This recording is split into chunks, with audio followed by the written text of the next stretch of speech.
Hello student, good morning. आज अपन bank reconciliation statement के question ले रहे हैं। पहले वाले वीडियो के अंदर क्वेश्चन नंबर फर्स्ट अपने कंप्लीट हो गया था। आज अपन क्वेश्चन नंबर सेकंड से स्टार्ट कर रहे हैं। देखो, सेकंड जो क्वेश्चन दिया हुआ है काफ़ी इजी है, छोटा सा क्वेश्चन है। आपको बैंक रिकन्सिलेशन स्टेटमेंट बनाना है। ऊपर आप हेडिंग डाल दोगे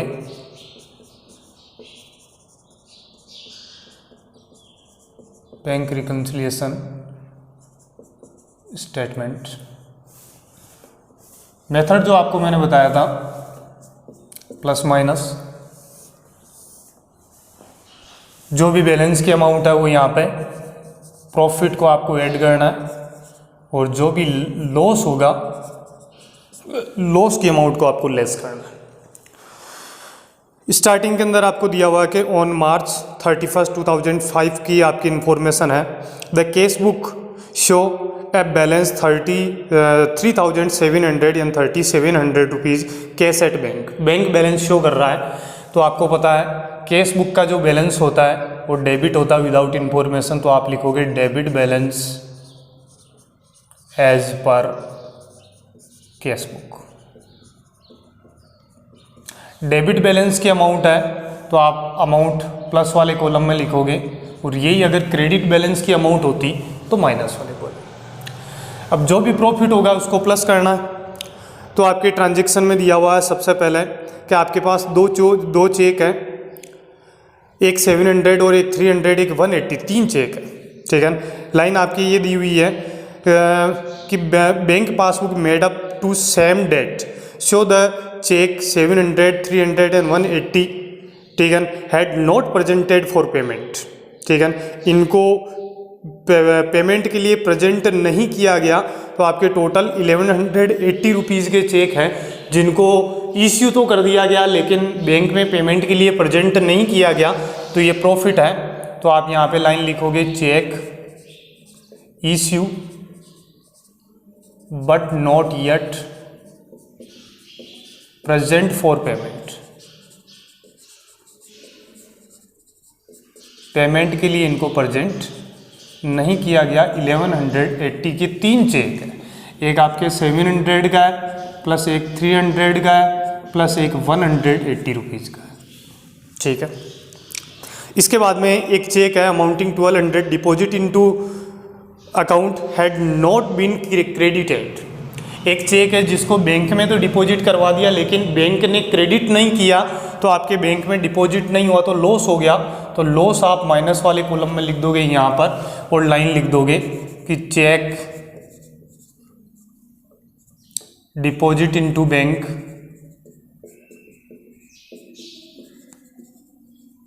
but not yet credit by bank.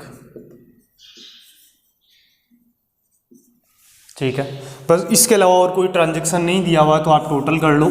तो इसकी टोटल आपके 4880 माइनस 1200 आप करोगे तो आपके 3680 रुपीज़। ठीक है, टोटल आपके 4880 रुपीज़।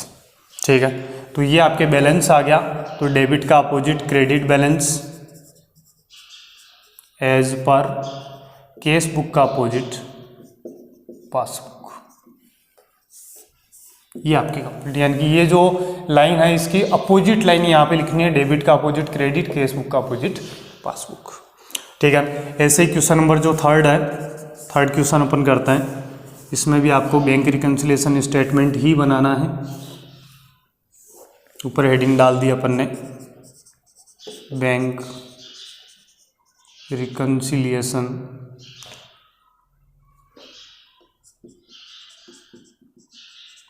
स्टेटमेंट। ठीक है, ये आपके पर्टिकुलर का कॉलम हो गया।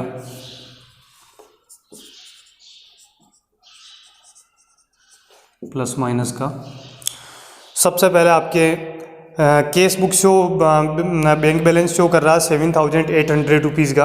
अब यहाँ पर भी आपको क्लियर नहीं किया गया कि केस बुक का कौन सा बैलेंस, तो विदाउट इन्फॉर्मेशन केस बुक का डेबिट बैलेंस मानेंगे हम। तो debit balance as per cash book 7,800 है। जो भी आपके प्रॉफिट होगा उसको ऐड करना है, ठीक है। ऐड वाली अमाउंट यहाँ पे आ जाएगी और जो भी आपके लॉस होना है उसको लेस। तो फर्स्ट लाइन आपके दी हुई है, cheque deposit into bank but not credited. Cheque bank में डिपॉजिट हुए लेकिन क्रेडिट नहीं हुए, डिपॉजिट नहीं हो पाए, तो लॉस हो गया 3,000 का। तो माइनस कर दोगे आप cheque deposit into bank but not yet credit by bank. Bank ने क्रेडिट नहीं किया, 3,000 का लॉस हो गया। नेक्स्ट आपकी लाइन दी हुई है, cheque issue but not yet present, profit हो गया। तो आप यहाँ पे लिख दोगे cheque issue but not yet present for payment. Payment के लिए प्रेजेंट नहीं हुआ 1,500 के, ठीक है। Insurance premium paid by bank, bank ने इंश्योरेंस प्रीमियम पेड किया तो लॉस हो गया। Insurance premium paid by bank 2,000 rupees, तो 2,000 रुपीज़ लॉस माइनस कर दिया आपके। Bank interest credit by bank, bank ने इंटरेस्ट क्रेडिट किया है तो प्रॉफिट है क्योंकि आपके अकाउंट में डिपॉजिट हुआ है। तो interest credit by bank 400 rupees का आपके प्रॉफिट हो गया। और नेक्स्ट आपके लाइन दी हुई है, बैंक चार्ज, बैंक चार्ज से आपके बैंक बैलेंस डिक्रीज होता है तो लॉस है, तो लॉस आप माइनस कर दोगे। Bank charge debit by bank 100 रुपये, तो 100 रुपीज़ माइनस। और लास्ट लाइन दी हुई है, directly deposit by a customer 4,000। आपके अकाउंट में किसी कस्टमर ने 4,000 रुपीज़ डिपॉजिट करवाए हैं तो आपको प्रॉफिट हो गया। तो आप लिखोगे डायरेक्टली डिपॉजिटेड या deposit into bank by customer.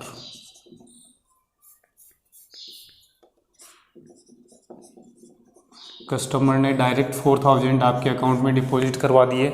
अब आप टोटल करके बैलेंस निकालो।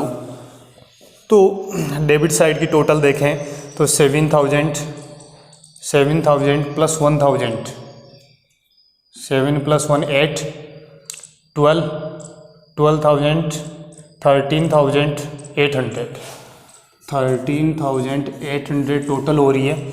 इसमें से माइनस कर दो 5,000, तो आपके 13 में से 5 माइनस किया तो 8,700, ठीक है। टोटल 13,800।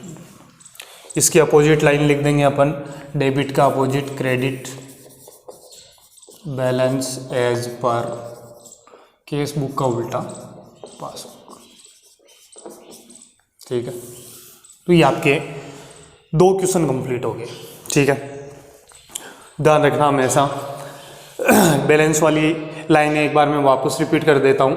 केस बुक का जो बैलेंस होता है ये हमेशा डेबिट होता है विदाउट इन्फॉर्मेशन। जब भी आपको बोल दें कि आपकी केस बुक में बैंक बैलेंस ही इतना शो किया, जैसे इसके अंदर बोल रहा है कि आपकी केस बुक शो कर रही है बैलेंस, बैंक बैलेंस 3,700, यहाँ पर भी बोल रहा है आपकी केस बुक का बैंक बैलेंस शो कर रहा है 7,800।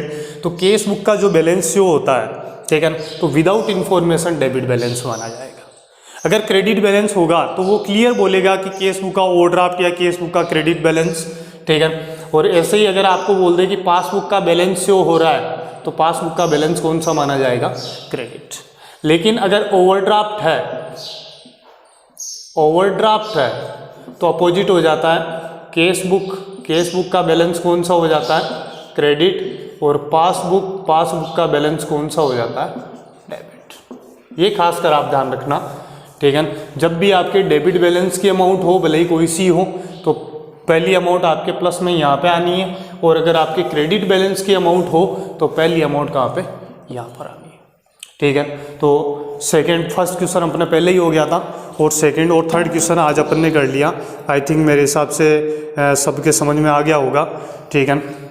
नेक्स्ट वाला जो अपन वीडियो लेंगे उसके अंदर अपन नेक्स्ट क्वेश्चन करेंगे, जैसे कि थर्ड तक हो गया तो 4, 5, 6, 7, 8 तक अपन क्वेश्चन नेक्स्ट वाली वीडियो में ले लेंगे।